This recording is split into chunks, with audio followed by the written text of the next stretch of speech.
Hi, beautiful friends. It's Laurel Bleadon-Maffei here with Illuminating Souls. And I'm coming to you today to talk to you about Angel Messenger Training, one of my favorite classes to teach because it helps you discover more of who you are as a divine being in human form. I believe we all have the ability to connect with the angels. And in this 6-week class, I'm going to teach you how to deepen in your own personal relationship with the angels, and then also teach you how to open up to bring forward messages from the angels for yourself and for others. Now, I realize that some of you may have no interest in ever doing a reading for another person. That may not be your calling. But one of the reasons I incorporate this into angel messenger training is because, believe it or not, sometimes it's easier to bring messages forward for others than it is for ourselves. Because we are empaths and light workers, and we are here to live a life of service and bringing more love into the world, it can sometimes be easier to get out of the way and bring forward a message of love and encouragement for another than it is for ourselves. So in this class, we're actually going to be doing both. The first few weeks are all about you and the angels. We'll be talking about your intuitive gifts, how they flow. Yes, you have them, even if you're not sure how. We're going to be talking about how to connect with that divine love, and then also how to create and hold a sacred space for yourself and for others. When we get into the further weeks, 3, 4, 5, and 6, we're going to be focusing on doing readings for other people and feeling how your gifts flow through you. It's a really beautiful class that will help you blossom open even more to your mystical gifts. And I thought today I would give you a mini lesson. So something that will give you a sampler about how I teach and what my philosophy is, and will help you tune in to see if this vibes for you, like if this is going to be your thing or not. Um, so let's get started. This is an anatomy of an angel reading. Now, I'm really doing the basics. This is not indicative of the kind of reading you'll have with me if you book an angel session with me. I've done thousands of readings, and my own method of doing readings has definitely evolved over the years. So this is just an anatomy of an angel reading for a beginner. So where would you get started if you were sort of new to this?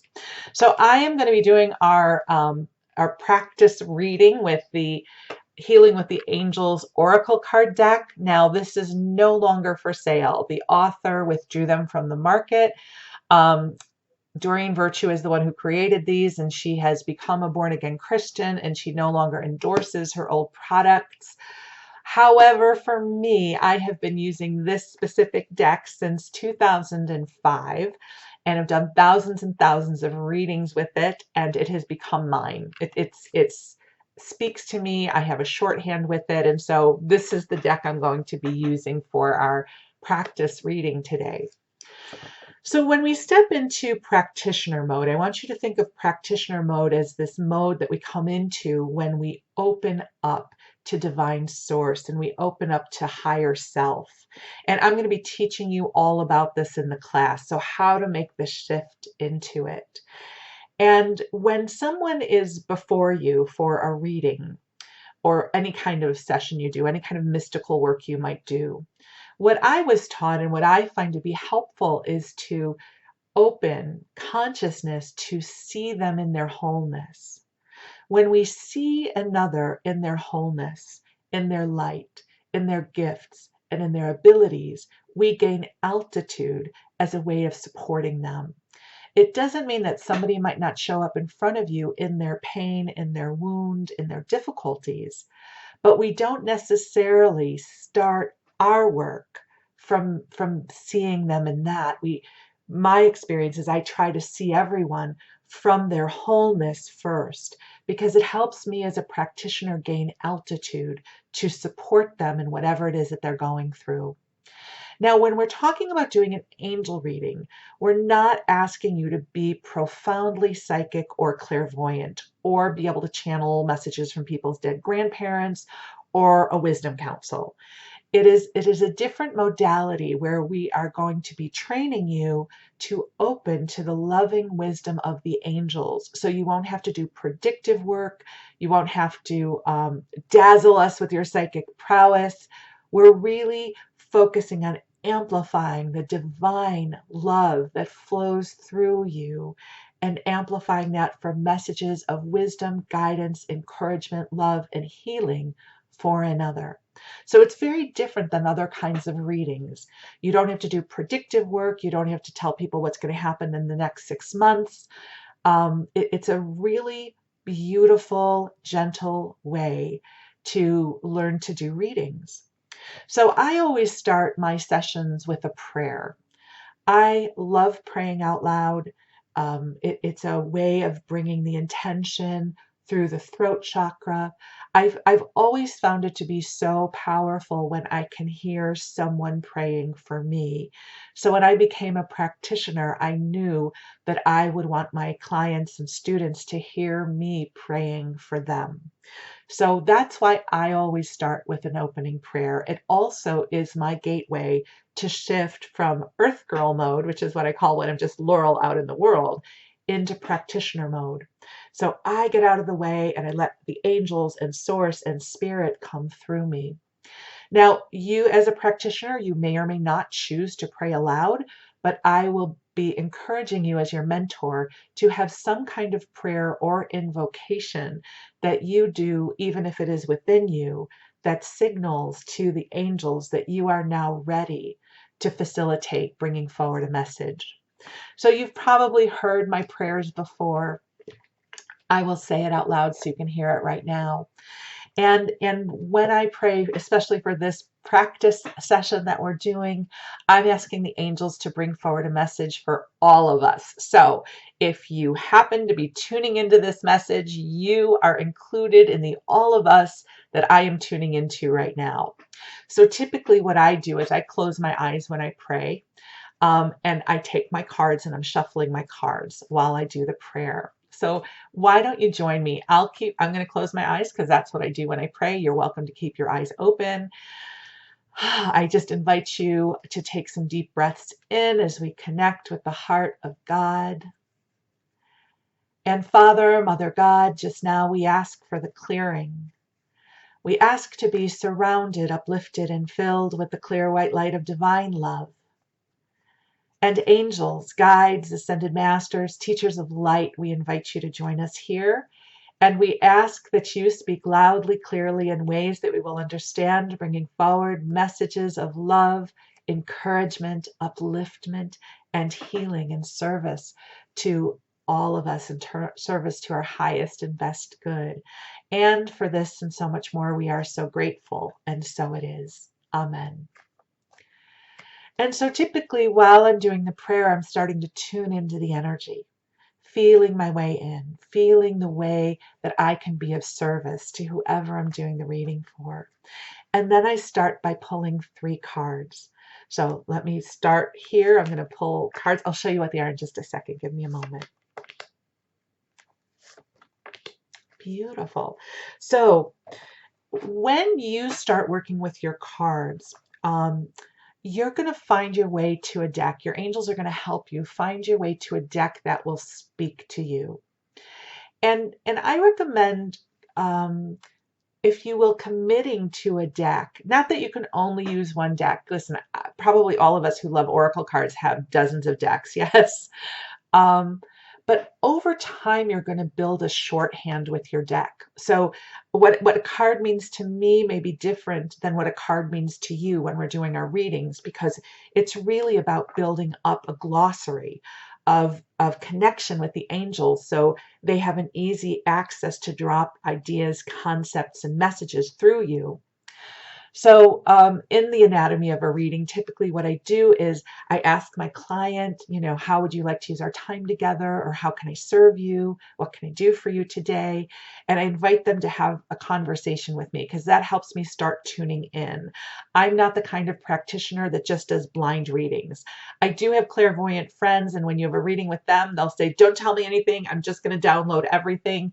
And it astonishes me because that is not how my gifts work, nor is that how I teach. So just so you know, we all have different ways our intuitive instrument works. As your mentor, it is my job to help you discern how your instrument works. And I will be teaching you my method, not because my method is the best method, but my method is the one that I know. And so hopefully the way I do my work and the way I teach you will give you wings so you can discover more about how your gifts flow. So I'm not looking to make a lot of Laurel clones out in the world. I want you to be you. I want you to use your gifts and abilities in the way that allows your soul to shine. We're all unique instruments in this world. And so I'll be holding a space for you to discover more of you. So now on to the 3 cards I pulled. The first card is signs. Now, when you're using a card deck, oftentimes the card deck will come with a booklet that will tell you the author's interpretation of the message. But I think probably as an empath, this is not the first time you have endeavored to focus spiritually. I'm sure you're getting your own message right now about what the signs card represents in this meaning, in this reading. And then it's followed by truth and integrity. And then it's followed by romance. Now, the romance card is a perfect example of how you will have your own shorthand with your deck. Now, sometimes when this card shows up, it is talking about relationship, earth-based relationship, because of the romance. However, for me, this image, which is an image I saw years before I ever used this deck, brings me such profound love and brought me to my knees practically the first time I ever saw it, because this woman is surrendering into the arms of her angel, and he is carrying her. He's got her back and he is carrying her. He is caring for her. And I remember the first time I ever saw this image, I was in a metaphysical bookshop and I just started to cry because I thought, this is what I'm craving. I am craving to be held. I'm craving to be in trust with someone or angels, some presence that I could rest into. So over the years, I have found that when this card shows up in a reading, it typically is talking about the person being able to rest into the love of their angels. So again, that's my shorthand. I'm not saying that if you start doing readings, this is what this card will mean for you, but for me, that is my shorthand. So we've got our 3 cards. We've got signs, truth and integrity, and then the romance. And for me, in doing a reading, again, if we're talking about doing a beginning reading, beginning level reading, I would say the angels are coming forward to let you know that they are with you, that they are going to be leaving signs of magic for you. Whether those are the feathers that show up in weird random places, or the repetitive numbers, or hearing the perfect song on the radio, or your friend calling or messaging you just when you were feeling loneliest, that pay attention, especially in the next week, for the signs for you. Also, pay attention to your yeses and your nos. Like, pay attention when you feel like a yes to move in a direction, and also pay attention to when you feel resistance. All of this is being cobbled together for your benefit. And truth and integrity, remembering who you are, that you are here to live a life that is uniquely you, to stay in your integrity with who you are and what you need, what you believe, and what your truth is. And then it's followed by, this is really my favorite card, the romance card. And I really feel like it's the angels letting you know that they have your back, that they are going to be taking good care of you like they already are. And also, you know, if you do decide to take this class, Angel Messenger Training, or maybe another class you're thinking about, it doesn't have to be a class with me. But if there's something that you are guided to say yes to that is going to help you expand your awareness of who you are, to help you awaken even more fully to your gifts and abilities, that your angels want you to know that they are with you and they are supporting you in this. So take a breath in. So if I were in a session and if you were doing a practice session, we would have some conversation about how these messages resonate for you. Because from my perspective, the key of an angel reading is not just to listen to an oracle tell you about yourself. It's about receiving the message and then seeing if the message resonates, right? How does the message resonate for you? What comes online as a result of the message? And for me, in an angel reading, this is the most powerful part of connecting with another, is when you hear your truth, you know your truth. So quite often in a session, I ask in different ways, does this resonate for you? Can you connect with this? And I'm not asking so that someone says that I'm right and I'm amazing at what I do. I'm asking these questions because it helps me and the angels tune into, are we scanning the energy correctly? Because when we receive an angel reading, when somebody receives an angel reading, whether it's for yourself or for someone else, there is an expansive quality to it because it's like, oh my God, someone is giving you permission to be you. Somebody's giving you permission to blossom open, to heal, to forgive, to release, to be witnessed, to be seen. It's one of the reasons why so often in working with the angels, there's tears that flow because there is something so powerful about being witnessed and supported as who we are. And these are the methods, these are the techniques and the philosophies that I'm going to be teaching you in Angel Messenger training. It's a really beautiful class, and if it resonates for you, it would be my honor and blessing to teach and mentor you as you open up to your gifts with the angels. So that's a little bit of insight of my teaching style, of my philosophy, and how I'm going to support you in opening to the angels. Also, this class is going to be taught over Zoom. Previously, it took place over the phone, and I'm so excited about teaching this over Zoom because the visual aspect of being able to see each other, to see the cards, to see me, I think adds another layer of integration into this work. So thank you so much for sharing this video with me and letting me share this time with you. I look forward to connecting whenever it is meant to happen. And I'm wishing you a blessed day, afternoon, evening, whatever time of day you're watching this. I'm sending blessings of love to you. Thank you so much, and we'll talk soon.